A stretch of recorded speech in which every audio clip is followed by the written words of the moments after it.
Next, let us quickly compare the BSA and the IEA. First of all, the BSA is not a completely new law. It is rather a replacement and a modernization of the Indian Evidence Act of 1872. Many core provisions of the old Indian Evidence Act are retained in the new BSA. The key changes in the new law include focus on digital evidence. The BSA gives much more prominence and clarity to the admissibility of electronic and digital records. For example, under the Indian Evidence Act, proving electronic records often required plenty of additional steps to certify their authenticity as secondary evidence.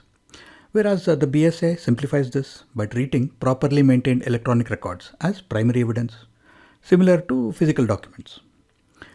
Updated definitions. The definitions of several terms such as document and evidence are expanded to explicitly include electronic records. Streamlined procedures. The Bharatiya Sakshya Adhiniyam aims to simplify the process of admitting electronic evidence.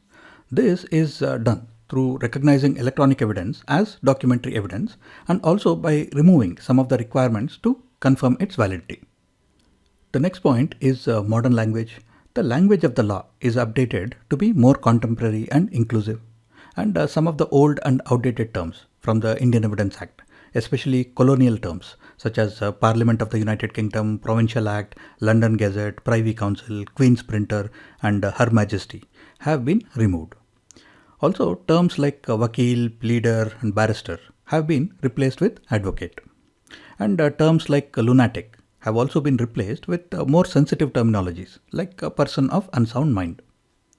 But while the other changes may be minor, the most significant change between the IEA and the BSA are with regards to how electronic or digital evidence is recognized and admitted as valid evidence.